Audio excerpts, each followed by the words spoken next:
नमस्कार, मैं रवीश कुमार। आप सभी को बहुत बहुत बधाइयां। ईडी के चंगुल से एक और नेता को मुक्ति मिल गई है। बेदाग निकलकर आ गए हैं। इस बार बेदाग होने वाले नेता का नाम है चंद्रबाबू नायडू। पढ़िए पढ़िए और ठीक से पढ़ लीजिए। टाइम्स ऑफ इंडिया के you Sudhakar Reddy editor investigation की इस रिपोर्ट में पर्दाफाश कर दिया गया है। ईडी ने चंद्रबाबू नायडू को क्लीन चिट दे दी है। आंध्र प्रदेश के मुख्यमंत्री Chandrababu Naidu, ladies and gentle मर्द, आप दोनों ही ताली बजाकर इस खुशी का स्वागत कीजिए। चंद्रबाबू नायडू ईडी के चंगुल से मुक्त हो गए। तिरुपति के लड्डू ना मिले तो किसी भी हलवाई की दुकान से 2 लड्डू न्यूनतम खरीद कर खा लीजिए, क्योंकि चंद्रबाबू नायडू को ईडी के झंझट से मुक्ति मिल गई है। 371 करोड़ के घोटाले में जेल गए थे। ईडी को कोई सबूत नहीं मिला। ईडी ने उन्हें क्लीन चिट दे दी है ना खुशी की बात? तो बजाइए ताली। मिस्टर नायडू, भूल मत जाना, ईडी से बचना है तो एनडीए में चले आना। मिस्टर नायडू, जेल मत जाना, यहाँ तुम्हें कल भी है आना। भ्रष्टाचार मिटाने के नाम पर एक बार फिर आप देशवासी मूर्ख बनाए गए हैं। इस खुशी में भी ताली बजाइए और खुशी के मारे फट जाइए। एक और नेता बेदाग निकल कर आ रहे हैं। स्वागत स्वागत। And of course don't forget तालियां generated by your own hand. मिलेगा आपको भी ऐसा ही गुलदस्ता मिलेगा। बस आप गुलदस्ता लेकर इधर आ जाइए जिधर खड़े हैं। कौन? प्रधानमंत्री मोदी। सोचिए, अमित शाह ने क्या क्या कहा था नायडू के करप्ट होने पर। मित्रों, वो आंध्र के अन्याय की बात करते हैं।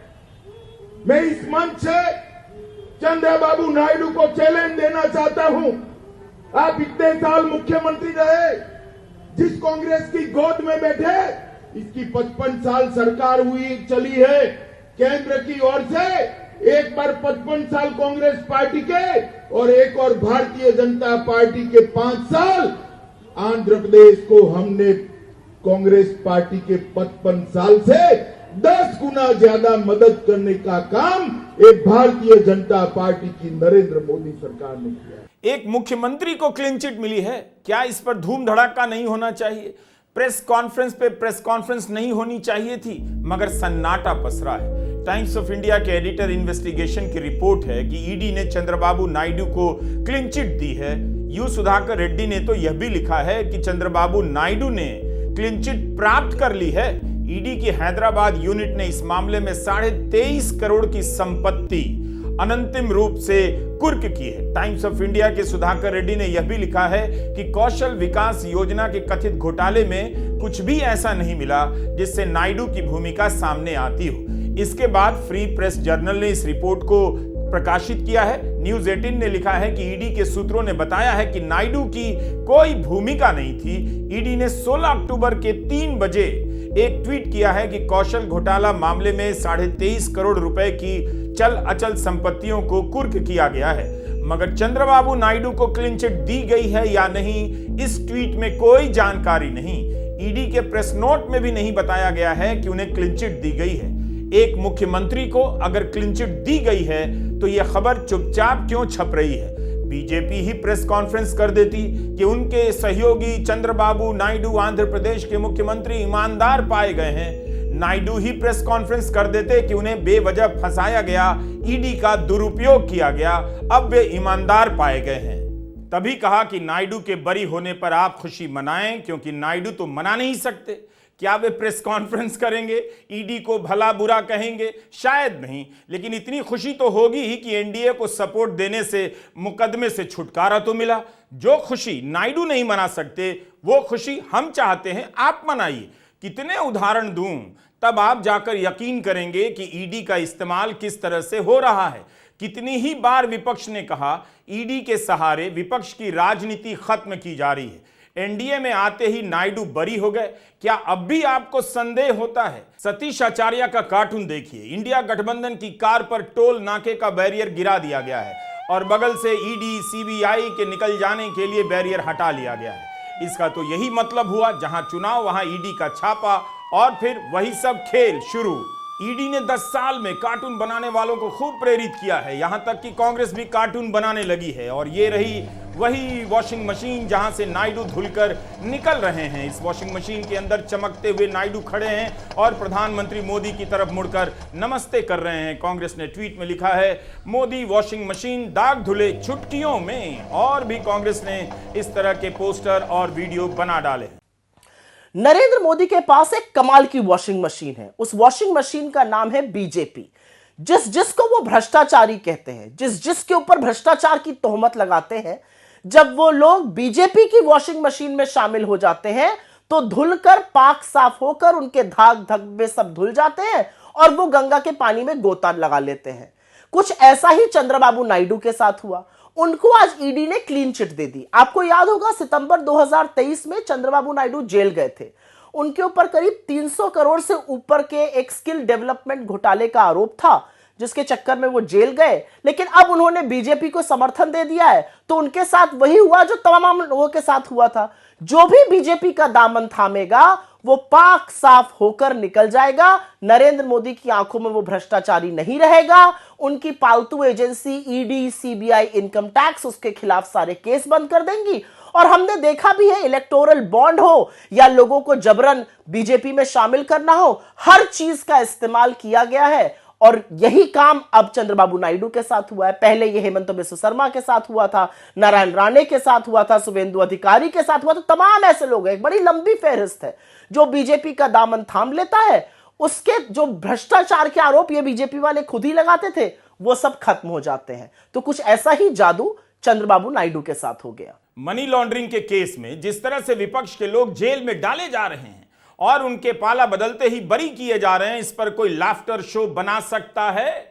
बनाना चाहते भी होंगे, लेकिन बेचारे की हंसी गायब हो जाती होगी कि कहीं उसे ना जेल में डाल दिया जाए। किस किस को ईडी ने जेल में नहीं डाला, कोर्ट से डांट खा खा कर छोड़ना पड़ा, वरना तो जो गए थे कभी बाहर ही नहीं आते। ऐसे में जब जेल में रहने का मिनिमम और मैक्सिमम टाइम का अंतर ही मिट जाए, कौन ईडी को लेकर लाफ्टर शो बना सकता है? ईडी का सोचकर हंसी गुम हो जाती होगी। इमेजिन कीजिए, हिंदी में कल्पना कीजिए, नायडू को इसी महीने मगर पिछले साल 53 दिनों के लिए जेल में बंद कर दिया गया था। कैलेंडर पर दिन बदलते जा रहे थे, लेकिन नायडू जेल में सड़ते जा रहे थे। मंडे आया, संडे आया, फिर से मंडे आया, फिर से संडे आया, करते करते 53 दिन बीत गए। उस दर्द को समझिए जो ईडी ने नायडू को दिया। मनी लॉन्ड्रिंग का केस लगाकर नायडू जेल से बाहर आए। बरी होने पर जश्न भी नहीं मना सकते। आंख के ऑपरेशन के लिए बेल मिली थी 53 दिनों के बाद, लेकिन लगता है बाहर आते ही नायडू को वह सब दिख गया जो आज की सच्चाई है। नारा लोकेश बेटे हैं चंद्रबाबू नायडू के, विधायक भी हैं। जाहिर है पिता को जेल में देखकर सहन नहीं कर पाए होंगे, तड़प गए होंगे। बयान ही दे दिया, सिविल वॉर की जरूरत हुई तो वो भी करेंगे, मगर नायडू को बाहर निकालेंगे। गृह युद्ध की नौबत तो नहीं आई, लेकिन गृह युद्ध की धमकी देने वाले नारा लोकेश एनडीए के अब पार्टनर हैं। आप अपनी डायरी के किसी कोने में लिख दीजिए गृह युद्ध, तो 5 साल के लिए भारत के खिलाफ साजिश रचने के आरोप में जेल में डाल दिए जाएंगे। यहां तो नारा लोकेश गृह युद्ध की धमकी दिया करते थे और एनडीए में 5 साल रहने का जुगाड़ खोज लिया है। बहरहाल आंख के ऑपरेशन के लिए जब जमानत मिली तो बाहर आने पर इस तरह से जश्न मनाया गया। देखते देखते नायडू को सब दिखने लगा और वे एनडीए के साथ आ गए। फरवरी से चर्चा चली साथ आने की और मार्च 2024 में टीडीपी का बीजेपी से गठबंधन हो गया।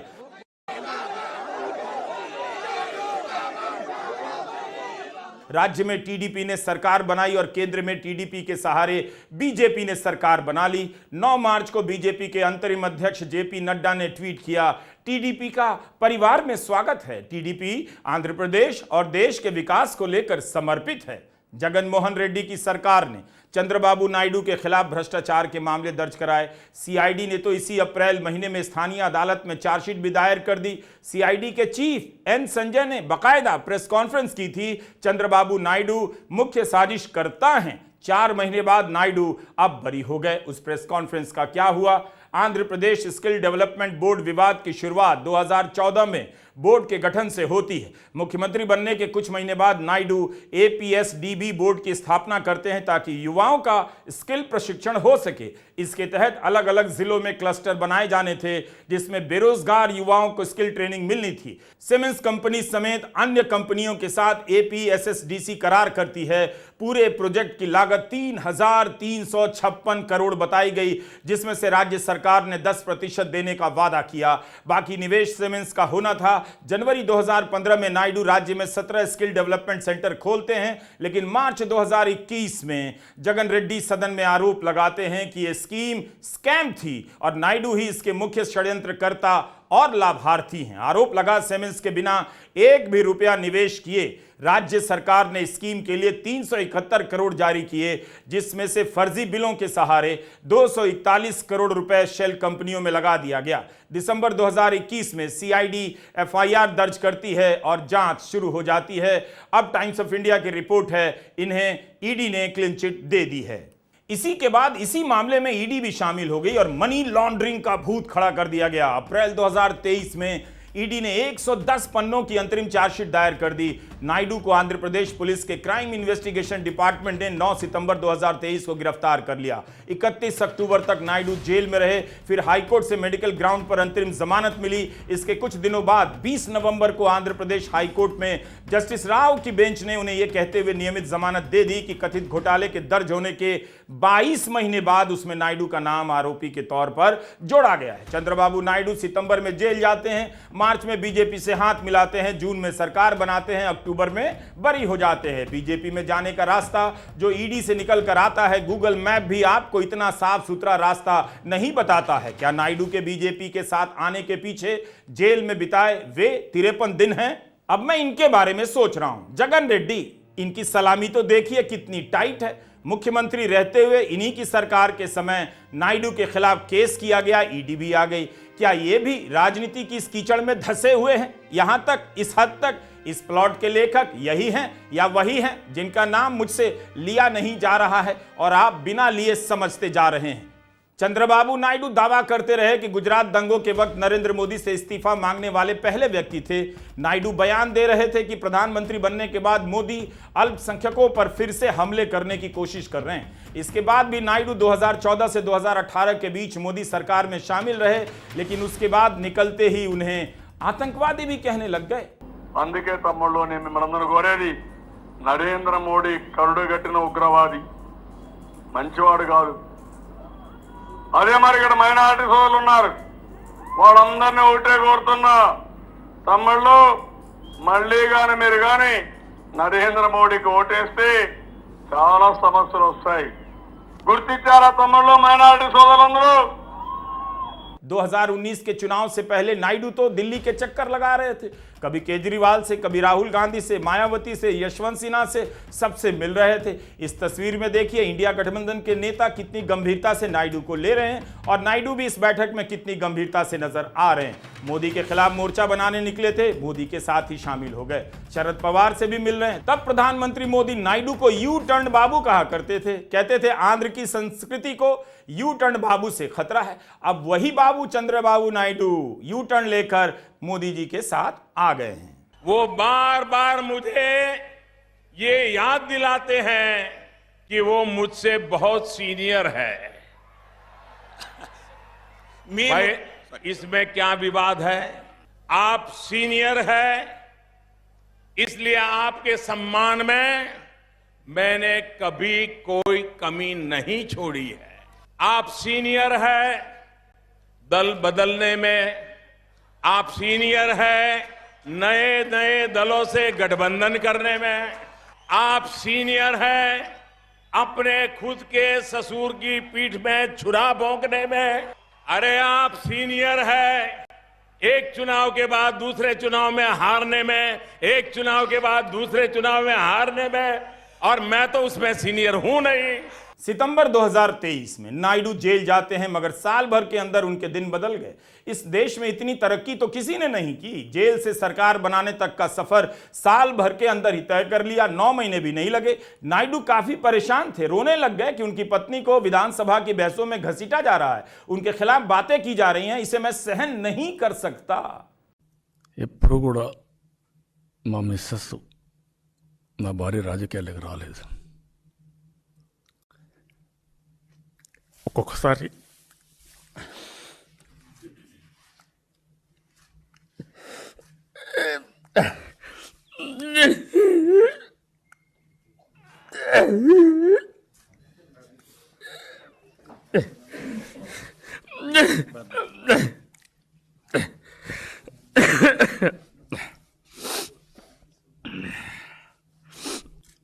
ఆవిడెప్పుడు రాజకీయాలపైన ఆసక్తి లేదు. ఇప్పటికి కూడా 40 ఏళ్ళ తర్వాత వాళ్ళ నాన్న ముఖ్యమంత్రిగా ఉన్నా నేను సుదీర్ఘకాలం समझ सकते हैं, बिल्कुल समझ सकते हैं। एक झूठे केस में फंसाए जाने की पीड़ा कौन नहीं समझ सकता है। संजय राउत को भी ईडी ने अवैध रूप से गिरफ्तार कर लिया। हरियाणा चुनाव से पहले कांग्रेस के एक नेता को ईडी ने गिरफ्तार कर लिया, 68 दिनों तक जेल में रहे। नाम जानते हैं उनका? पंजाब हरियाणा हाईकोर्ट ने कहा इनकी गिरफ्तारी ही अवैध हुई है, जेल से रिहा किया जाए। सदमा कितना गहरा होगा। वक्त चुनाव का था। क्या सुरेंद्र पवार ने बाहर आते ही धुआंधार प्रेस कॉन्फ्रेंस की, अवैध गिरफ्तारी को मुद्दा बनाया? क्या क्या उन्होंने किया, ये सब आप उन्हीं से पूछिए। ये तो कांग्रेस को भी सोचना चाहिए। लेकिन सदमा तो लगा ही होगा कि अवैध रूप से अरेस्ट कर 3 महीने के लिए जेल में डाल देना इतना आसान नहीं। तो विधायक बनकर भी क्या हासिल, विधायक तो थे ही। इस बार भी कांग्रेस ने टिकट दिया और सुरेंद्र पवार 30,000 वोटों से हार जाते हैं। सुरेंद्र पवार का उदाहरण इस सवाल को उठाने के लिए दिया कि क्या चंद्रबाबू नायडू बरी होने के बाद प्रेस कॉन्फ्रेंस करेंगे, ईडी को लेकर भला बुरा कहेंगे। जो हाल है इस देश का, कब फर्जी मामले में जेल में डाल दिए जाएंगे। उससे अच्छा है जब ईडी गिरफ्तार करने आए तो उसी में मिल जाइए जिसमें मिल जाने से निर्दोष होने का मौका आपको मिल जाता है। यह बात झारखंड के मंत्री मिथिलेश ठाकुर को कौन समझाए। चुनाव वहां होने हैं तो कुछ दिन पहले ईडी ने छापा मारा मंत्री के भाई के यहां, सचिव के यहां और एक IAS अफसर मनीष रंजन के यहां। ईडी IT सबका छापा पड़ा। फिर से मनी लॉन्ड्रिंग का वही भूत खड़ा किया गया।